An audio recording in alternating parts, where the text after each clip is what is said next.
নমস্কার বন্ধুরা, ওয়েস্ট বেঙ্গল বীরভূম থেকে আমি অঞ্জলি হালদার আপনাদের সাথে আজকে আলোচনা করব স্বাস্থ্য বিষয়ে কিছু কথা, যেটা আমাদের সমাজের মারাত্মক একটা ব্যাধি বলতে পারেন, সেই বাল্যবিবাহ। হ্যাঁ, টিনেজ প্রেগন্যান্সি। এই টিনেজ প্রেগন্যান্সি আমাদের দেশের অনেক বাচ্চাদের কিন্তু আমরা আটকাতে পারছি না শত চেষ্টা করেও। তাই আপনাদের সকলের কাছে বিনীত আবেদন, আপনি আপনার পাশের বাড়ি, পাশাপাশি গ্রাম এলাকায় একটু সজাগ থাকুন। আর কেন থাকবেন বলুন তো? আপনার পাশের বাড়ির মেয়েটা কোনো জটিলতার মধ্যে পড়ুক, নিশ্চয়ই আপনিও চান না একজন সামাজিক মানুষ হয়ে। সুতরাং আপনাদের সকলের কাছে আমার এই আবেদন, এই টিনেজ প্রেগন্যান্সি আপনারাই পারেন রুখে দিতে। কেন, কি কমপ্লিকেশনস হচ্ছে এই বয়সী মেয়েদের, যে 15 থেকে 19-এর মধ্যে বিয়ে হয়ে যাচ্ছে, তাদের যদি বাচ্চা আসে, কারণ তারা তো একটা ছোট্ট বেবি বলা যায়, তাদের এখনো পূর্ণ গঠন হয়নি, শারীরিক মানসিক কোনোটাই না, তো তার মধ্যে আরেকটা বেবি আসছে, এটা তো ভাবতে হবে। তাদের প্রথম বাচ্চাটাই হতে পারে অ্যাবর্শন হয়ে গেল। গাছের একটা প্রথম ফল এলে আমরা কত আনন্দিত হই বলুন।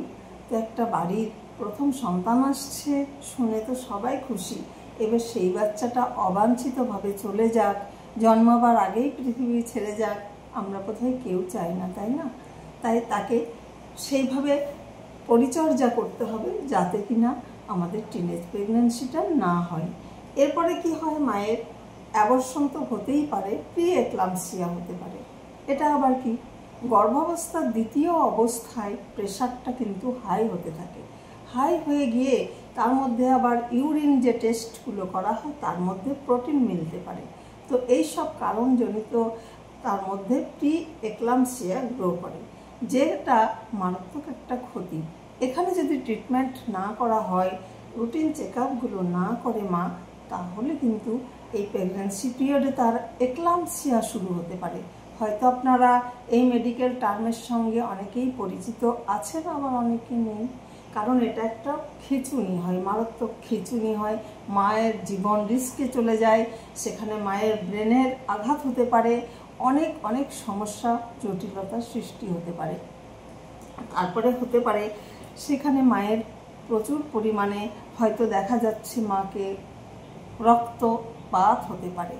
সেই সময় যে রক্তপাত, এমনিতেই 10 থেকে 19 একটা টিনেজ বয়স, তখন মেয়েদের মেনস্ট্রুয়াল সাইকেল শুরু হচ্ছে, তারা অটোমেটিক অ্যানিমিকই থাকে।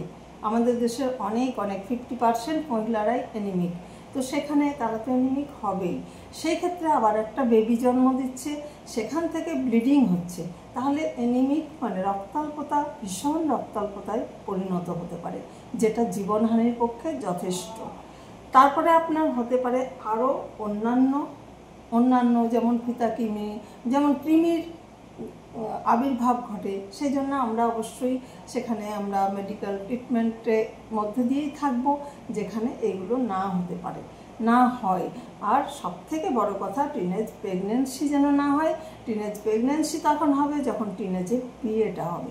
তাই বিয়েটা আমাদের মূল লক্ষ্য, বিয়েটাকে মানে আটকে দেওয়া, যেভাবে হোক বুঝিয়ে সুঝিয়ে সমাজকে উন্নত করে তাও এই জিনিসটাকে আমাদের প্রতিরোধ করতে হবে, বাল্য বিবাহটাকে। এবার ডিউরিং প্রেগন্যান্সিতে কি হচ্ছে, লেবারে কি হচ্ছে, এবার লেবার পিরিয়ডটা প্রলং হতে পারে, অর্থাৎ দীর্ঘস্থায়ী দীর্ঘমেয়াদী একটা প্রলং লেবার, মানে অনেকক্ষণ ধরে 18 থেকে 24 ঘন্টা ওই শিশুই বলছি এখানে, যেহেতু তার বয়সটা খুব টিনেজের মধ্যে, 19-এর মধ্যে, তো তাকে সহ্য করতে হচ্ছে মারাত্মক প্রসব যন্ত্রণা 24 ঘন্টা বা তারও উপরে। সেটা একটা কষ্টদায়ক। সেই ক্ষেত্রে আবার মায়ের পেরিনিয়াল টেয়ার হয়ে যেতে পারে, অর্থাৎ বার্থ ক্যানেল বা প্রসবের যে দ্বারটা সেটা কিন্তু ছিঁড়ে যেতে পারে। কারণ একটা শিশুর হেডটা বেরিয়ে আসবে ছোট্ট, তার তো প্রসেসিং, এখন তো তার শারীরিক গঠন সম্পূর্ণ নয়, তো সেই একটু ছোট্ট জায়গা দিয়ে ভাবুন কতটা পেনফুল, ছিঁড়ে যেতে পারে তার অঙ্গ প্রত্যঙ্গ। তখন হয়তো ফরসেপ করে ডাক্তারবাবুরা বাচ্চাটাকে তার বের করলেন বা সিজার করলেন, যাই হোক, ডাক্তারবাবুর সেটা তো প্রসেস গেল, কিন্তু ওই মাটার কত কষ্ট গেল ভাবুন। এবার আসি বাচ্চা, যে বাচ্চাটা জন্মাচ্ছে সে কি আদৌ সম্পূর্ণ সুস্থ জন্মাবে মনে হচ্ছে আপনার? তা তো হতে পারে না। কারণ আপনি বাচ্চা তখনই সুস্থ স্বাভাবিক হবে যখন মা সুস্থ স্বাভাবিক থাকবে। মায়ের তো বয়সই হয়নি, তাই না? মায়ের সম্পূর্ণ গঠন হয়নি, তার মধ্যে যে শিশুটা আসছে সে সম্পূর্ণ প্রি টার্ম বার্থ ওয়েট লো, অর্থাৎ স্ট্যান্ডার্ড বার্থ ওয়েট সে পাচ্ছে না। 2.75 কেজি আমরা স্ট্যান্ডার্ড বার্থ ওয়েট বলি। তো সেই বার্থ ওয়েটটা কম, যার ওয়েটটাই কম, সে এই পৃথিবীতে এসে মায়ের পেটে থেকে যে এলো, সেই শিশুটা ফাইট করবে কি করে এত রোগ জীবাণুর সঙ্গে, বলুন তো? তারপরে তার ব্রেনের কি গঠন ঠিক হবে? হবে না। তার মাও তো কমপ্লিকেশনসে ভুগবে। এই যে মাটা এত কম বয়সে বাচ্চা প্রসব করলো, সে কি মেনে নিতে পারবে? পারবে না। কারণ অনেক ক্ষেত্রে পারে না। সামাজিক অনেক তার মধ্যে দায় দায়িত্ব বেড়ে যায়, কষ্ট। গরিব দেশ আমাদের, সব সময় সবার তো অর্থনৈতিক সামাজিক সব দিকটা সমান যায় না। তাহলে তার মধ্যে ব্রেনে একটা চাপ এসে যায়, অনেক সময় সাইকোলজিক্যাল প্রবলেমে ভোগে মা। তারপরে বাচ্চা হওয়ার পরে পিউপেরিয়াল সেপসিস হতে পারে মায়ের, মানে অনেক সময় সেখানে ইনফেকশন হয়ে গেল, মা অতটা বুঝে উঠতে পারলো না, ঠিক মতো গাইডেন্সের অভাব ঘটে গেল, তার পক্ষে অনেক অনেক সমস্যার সম্মুখীন হতে হচ্ছে মাকেও। তারপরে বাচ্চাটা যে জন্মাচ্ছে কনজেনিটাল ডিফর্মিটি হতে পারে, তার মধ্যে সুস্থ স্বাভাবিক আগেই বললাম নাও হতে পারে। তাহলে এত এত কমপ্লিকেশন নিয়ে মাকে এগোতে হচ্ছে একটা প্রসবের মধ্যে দিয়ে, এবং বাচ্চাকে এমন এমন ক্ষেত্রে মা বাচ্চা উভয়েরই প্রাণঘাতী হয়ে যাচ্ছে। তো আমরা কেন একটু চেষ্টা করব না বলুন?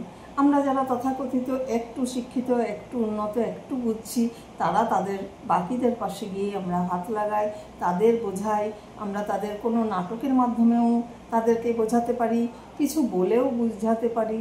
ইনফ্লুয়েন্সার, স্কুল টিচার, আরও যাকে গণ্যমান্য ব্যক্তি, তাদের দিয়েও আমরা এই প্রোগ্রামগুলো করতে পারি। এটা আমি যে বলছি আপনাদের, আমার থেকে যদি একজনও আপনারা শুনে এই ভালো কাজটা করেন, এর মতো আর মানে খুশি, আমি খুবই খুশি হব, আর সমাজ উপকৃত হবে। আপনাদের কাছে বিনীত আবেদন, আপনারা একটু নজরে রাখুন, বাল্য বিবাহ রোখার চেষ্টা করুন। আর যদিও বা বিয়ে হয়ে যাচ্ছে, 21-এর আগে মা নয়, কখনোই নয়। 21-এর আগে মা নয়, মা হবে প্ল্যান ওয়াইজ, 21-এ মা হবে। দ্বিতীয় বাচ্চার জন্মের মধ্যে অ্যাটলিস্ট 3 বছরের গ্যাপ থাকবে। তো ধন্যবাদ সবাইকে এতক্ষণ ধরে আমার কথা শোনার জন্য। অনেক অনেক ভালোবাসা সবাইকে। আসছি আবারও পরের কোনো আলোচনা নিয়ে। ততক্ষণ সবাই ভালো থাকুন, সুস্থ থাকুন। টাটা।